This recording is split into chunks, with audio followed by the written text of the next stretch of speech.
Bonjour à tous et bienvenue sur ma chaîne YouTube. J'espère que vous allez bien les gars. J'espère que vous avez passé une très bonne journée. Voilà, on est mardi. Donc j'enregistre la vidéo maintenant en direct comme d'habitude. Aujourd'hui, on va parler de la tromperie, que ça soit fait par le meilleur ami, comme là en question, ou par la meilleure amie. Donc on va voir que le cercle familial, proche, ça peut venir de partout. La tromperie peut venir de partout, surtout les proches. Ceux que vous dites vos meilleurs amis là, faites attention à eux. C'est une dinguerie. Enfin bref, donc c'est une petite vidéo comme ça. N'hésitez pas à liker, partager, à vous abonner et commenter, c'est le plus important les gars. Allez, on lance la vidéo, c'est parti. Avec mon meilleur ami. Jamais je n'aurais cru ça possible. Ah ouais, tu ne connais pas ce monde, hein. Cet ami me disait qu'il n'aimait pas ma femme et critiquait notre mariage. Maintenant, il couche avec elle. C'était une astuce. C'est une astuce, évidemment. Évidemment, combien de personnes vont faire semblant de critiquer la personne que vous aimez ou avec laquelle vous vous sentez bien. Dès que vous la laissez, dès lors que vous la laissez, le lendemain, je peux vous jurer qu'ils vont être avec elle. Alors, on s'est mis des espèces de codes, on va dire, dans la rue, dans les quartiers, pour ne pas sortir avec eux. Le meilleur ami, l'ami de notre, enfin l'ex de notre ami, enfin de notre meuf, etc. Excusez-moi, je m'embrouille, mais tout ça pour vous dire qu'on s'est mis des codes comme ça, et souvent il y en a qui ne respectent pas.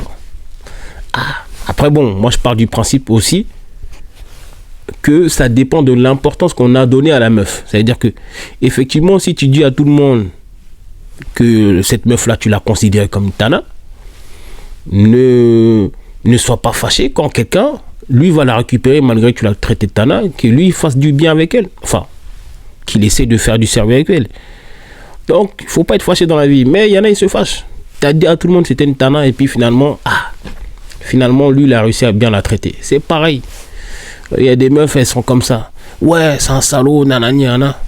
Quand elles voient que leur copine ou une connaissance a pris le mec là, elle l'a amené à un autre niveau, elle a la rage. En tout cas, on écoute, pardon. C'était une technique en mode ouais, je l'aime pas et tout, tu devrais pas être avec elle, tout ça pour te la voler. Nous sommes mariés depuis seulement 2 ans. J'avais remarqué des changements dans son comportement, mais je ne m'en souciais pas. Il faut toujours s'en soucier. Les voisins murmuraient qu'elle voyait quelqu'un d'autre, mais comme je n'avais aucune preuve, je ne voulais pas y croire. L'amour est aveugle. Lundi dernier, en partant au travail, j'ai oublié ma carte bancaire. Je suis revenue à la maison pour la récupérer et j'ai entendu ma femme au téléphone, organisant un rendez-vous. Intriguée, j'ai décidé de la suivre. Je l'ai vue entrer dans un hôtel avec mon meilleur ami.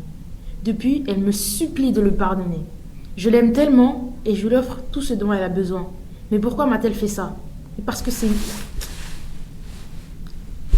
une mauvaise femme. Parce que c'est une djoufara.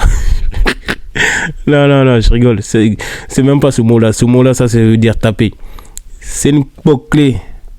C'est une poclée. Une Tana Pro Max. C'est une dinguerie de faire ça. Continuez. J'espère qu'il a quitté, mais bon, je crois qu'on n'aura pas la suite de l'histoire. Je bois tous les soirs pour essayer d'oublier, mais la douleur est insupportable. Que dois-je faire? Mon gars, quitte-la. Il n'y a même pas... Tu divorces et tu es ton meilleur ami là. Coup de boule. Non mais oh là là là là. Alors au début elle a raison. Vaut mieux partir. Tu pars très très loin. Ton meilleur ami, ça sert à rien de le violenter comme elle a dit, là, coup de boule, nanani. Non, on sait comment ça va finir. Ça sert à rien du tout. Tu perds du temps. Tu pars tranquille, tu changes tout. Le numéro, tout. Je sais que c'est facile à faire. Je sais que c'est facile à dire, excusez-moi. Mais le faire, oui, effectivement, c'est autre chose. Quand tu l'as aimé, quand tu es marié, etc. Mais en tout cas, quitte-la. Quitte-la, laisse-la à ton meilleur ami. Elle va revenir toute seule. Elle va remuer ciel et terre pour essayer de revenir. C'est une dinguerie. En tout cas, force à lui.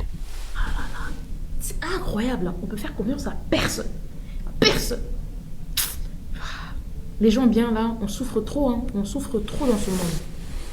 Je suis mariée, mais amoureuse de mon ex. Je suis mariée à mon mari depuis des années, mais contrairement à ce que beaucoup croient, le mariage n'a pas fait naître l'amour entre nous. Vraiment ça là, ce truc en mode mariez-vous et l'amour viendra après.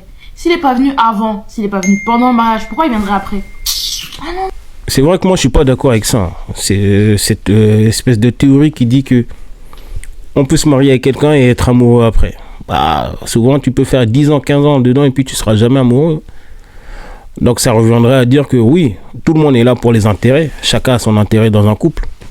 Et c'est pour ça que moi, en tout cas perso, je le dis, je ne représente pas tous les hommes. Je dis que l'amour n'existe pas. L'amour est un sentiment fort, mais ça n'existe pas. C'est un dérivé d'un kiff, mais ça n'existe pas en soi. C'est une illusion, les gars. Donc maintenant, force à vous. Parce que quand on est amoureux, les dingueries qu'on est prêt à faire, on est même prêt à pardonner justement l'infidélité de notre compagne quand on est amoureux. Non. On n'est pas là pour souffrir, ok? On n'est pas venu ici pour souffrir, ok? Non, c'est trop chaud. La vérité, c'est que je suis toujours amoureuse de mon ex. Et tu sais quoi? Je ne ressens même pas de culpabilité. Ok. Avant de me marier, je fréquentais 2 hommes. Vous avez vu la puterie de nos jours, le bordel. Non, franchement, Vous avez vu le bordel d'aujourd'hui, la bordellerie.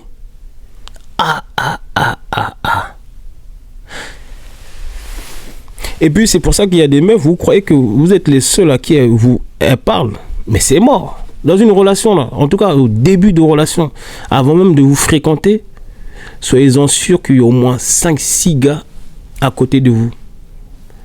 Ça veut dire que croyez pas que, quand elle revient de ces quatre comme une fleur, là, croyez pas que c'est parce que c'est pour vos beaux yeux. Non, c'est parce que dans les relations ou dans les interactions qu'elle a eues avec les autres, dans la semaine, si elle a vu les 5 dans la semaine, elle va se dire, peut-être lui, il m'a mieux traité, il a été beaucoup plus altruiste, il a pensé à moi, il m'a demandé qu'est-ce que je faisais dans la vie, blablabla, alors que les autres, ils m'ont pas calculé, ils m'ont juste montré leur bling bling.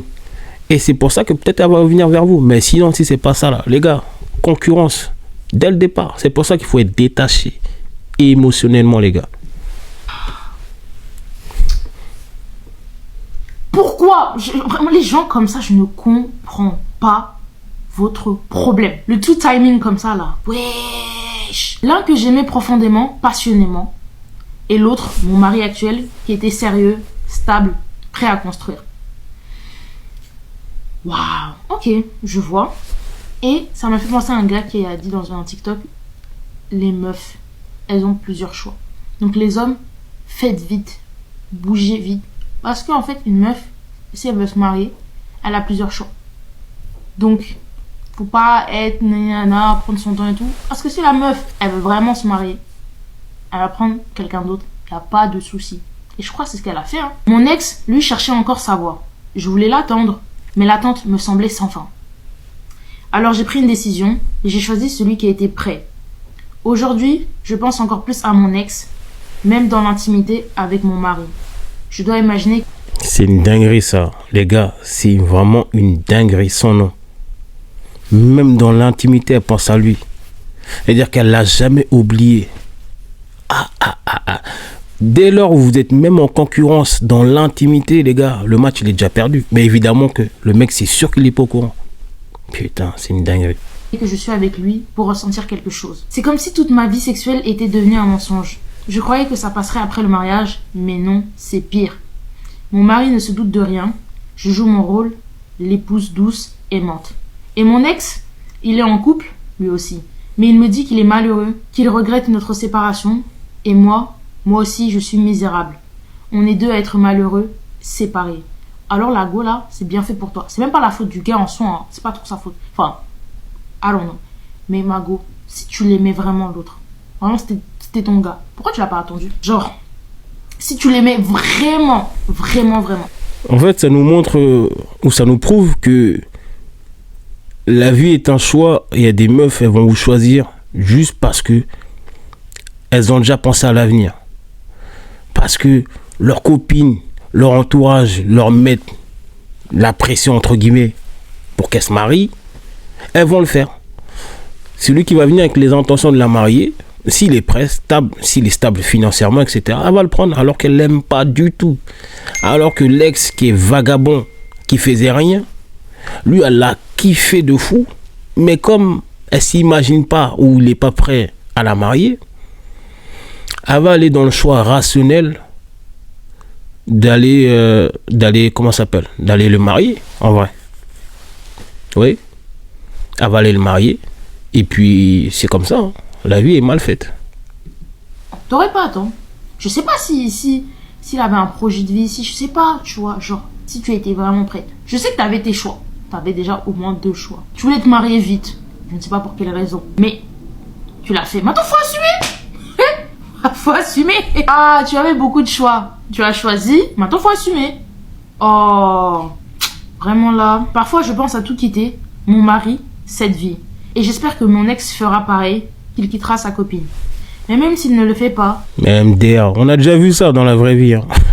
Beaucoup qui ont quitté leur stabilité financière, enfant, mari, nanana, pour aller avec l'ex ou pour aller avec le amant, si c'est un amant.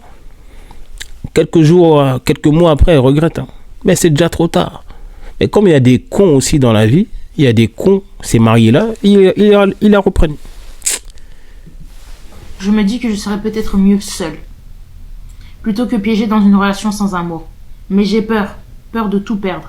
Si je quitte mon mari et que mon ex ne me choisit pas non plus, je serai seule, terriblement seule.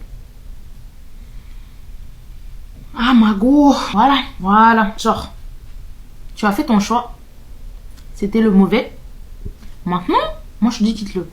Laisse cet homme, ton mari, avec quelqu'un d'autre. Parce qu'en gros, là, il vit dans une relation où il sait même pas que elle est pas bien. Et genre, tu l'utilises. Enfin, c'est trop bizarre, cette relation. En fait, je comprends pas les gens comme ça. Pourquoi vous vous mettez dans un truc où vous le savez déjà que vous aimez pas votre partenaire? On vous a pas forcé, hein. Purée. Et même l'ex, là. Ça me fait penser à une chanson. Nelly avec... j'ai oublié comment elle s'appelle, mais c'est... No matter what I do... Je vais mettre la chanson. Personne n'est malheureux en fait. Parmi les 3, en fait, le mari, il est heureux, mais il sait pas que son bonheur là, il est fondé. Ouais, il est dans une relation où il sait pas qu'il est utilisé et il sait pas la personne elle est juste là pour la stabilité financière, familiale, etc. L'entourage, mais sinon elle s'en fout de lui. Sur des mauvaises choses, miskina. Moi, je pense que vraiment c'est. Moi, je suis juste triste pour le mari. Hein. Vous deux là. Je couche avec le mari de ma meilleure amie depuis 2 ans et je suis amoureuse de lui. Pourquoi avoir besoin d'ennemis quand tu as ce genre d'amis? Exactement. Quand il y a tout à côté de toi, pourquoi aller chercher loin? C'est une dinguerie, hein, les gens. Je couche avec le mari de ma meilleure amie et je suis profondément amoureuse. Elle n'en a aucune idée. Il paie toutes mes factures. Ah, le gars, c'est pas juste ça.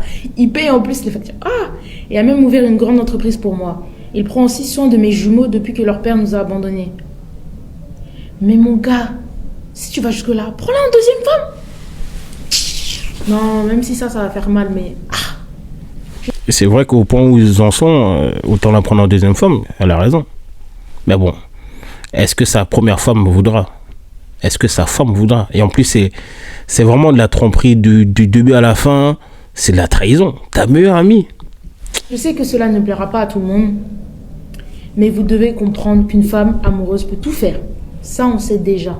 Si je vous écris aujourd'hui, c'est parce que ma meilleure amie ne cesse de se plaindre que son mari ne s'occupe pas d'elle ni de leur enfant. Elle est femme au foyer et n'a pas de travail. Elle me dit souvent que son mari est un homme méchant, alors qu'avec moi, il est généreux et attentionné. Je prévois de la faire taire. Oui, parce que tu n'es pas à la place de l'autre. C'est pour ça. Quand tu vas être à la place de l'autre, il va te traiter pareil. Tu vas voir. La prochaine fois qu'elle parlera mal de lui, mais elle est malade. Il m'a dit qu'il voulait m'épouser, mais c'est moi qui hésite à cause de mon ami. Mais je n'aime pas la façon dont elle le dénigre devant moi. Pour moi, il est déjà mon homme. De plus, je suis enceinte de lui. Je ne sais pas si je dois garder ce bébé ou lui en parler. Je sais que s'il apprend ma grossesse, il sera heureux. Mais ma conscience me ronge à cause de mon ami. Ah bon? Ah bon? Genre, t'as une conscience. Tu finis de... tu finis de faire ta Djondjouya, là, ton Djondjouli, ta bouclée, et puis tu dis, t'as une conscience. au stade où tu en es là. Ah. Que dois-je faire? Et tu poses vraiment la question. On va pas t'aider. J'espère qu'elle va le découvrir bien vite. Et qu'elle va vous maudire.